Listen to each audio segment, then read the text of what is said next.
Giuliani lauds Herculean effort to build counter-UAS systems. By DroneLife features editor Jim Magill. Editor's note.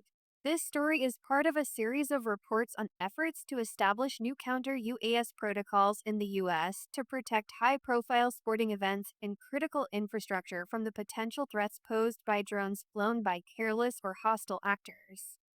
Image credit. New York State Young Republicans, CCBY 2.0. In the little over a year that has passed since he was named as executive director of the White House Task Force on the FIFA World Cup 2026, Andrew Giuliani has presided over the Herculean effort to ensure the tournament celebrating the beautiful game goes off without a hitch.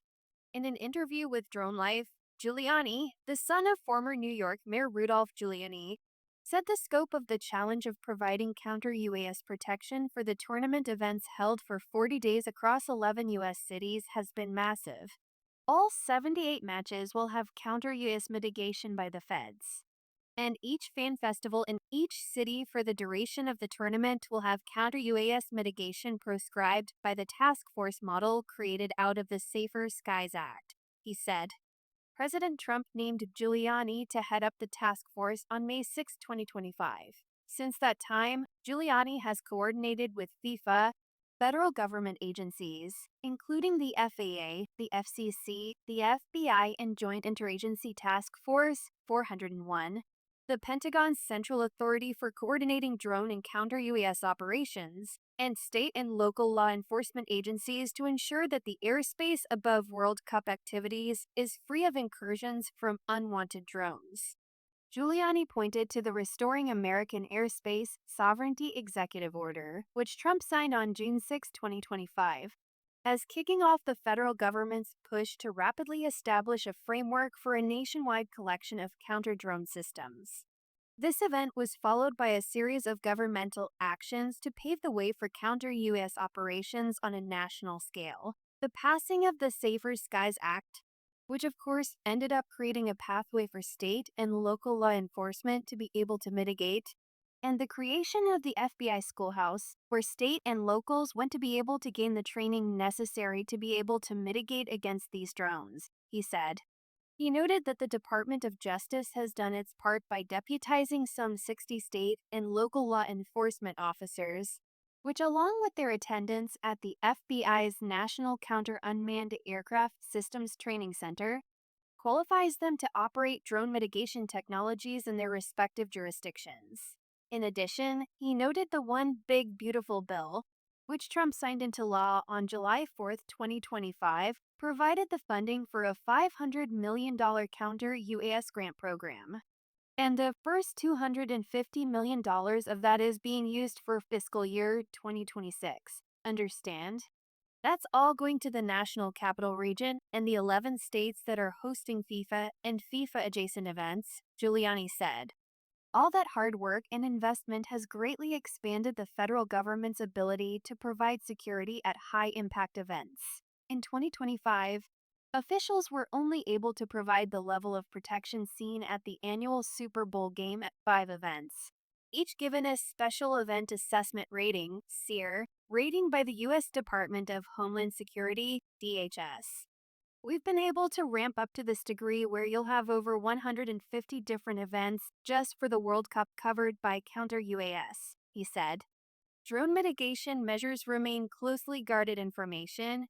We've gamed out scenarios, and we've done, I think, everything that we can over the last year to be able to address all the different security measures. That way we can keep Americans who gather together for this World Cup and, frankly, all the Freedom 250 events, all the great events around America's semi-quincentennial, safe from the skies, he said.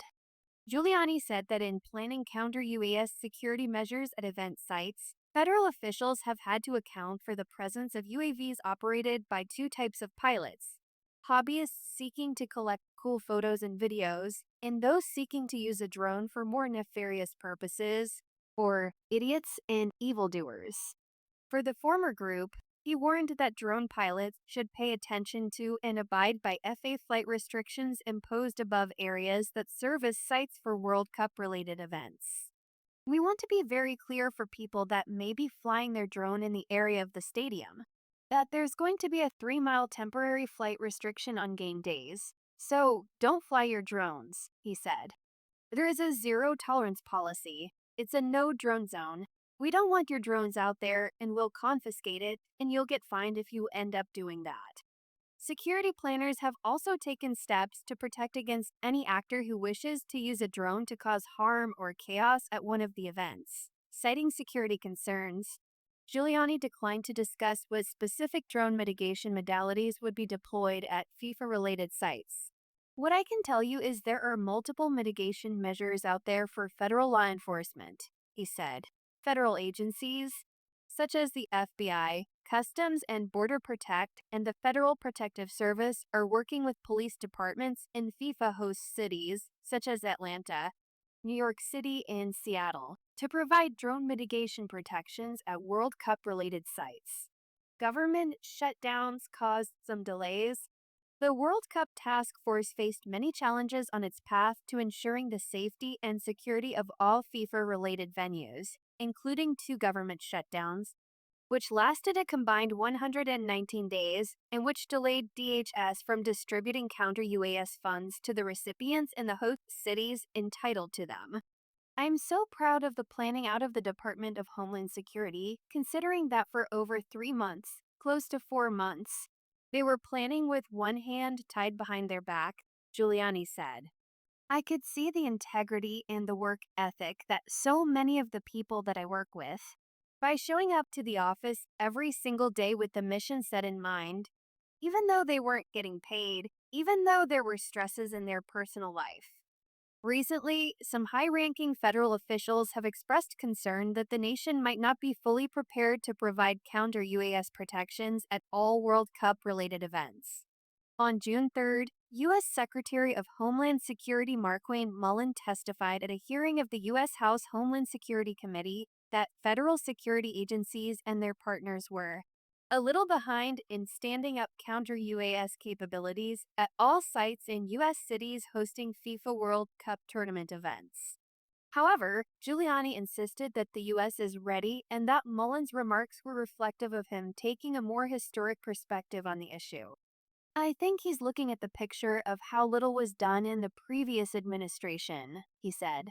I know Secretary Mullin is extremely focused on doing everything he can to protect Americans in every way he possibly can. Giuliani said he has been extremely impressed by the incredible work done by DPS and other agencies of the federal government in regard to establishing counter-UAS capabilities at FIFA-related sites. It's been nothing short of, I don't want to say miraculous, right? But it's been Herculean.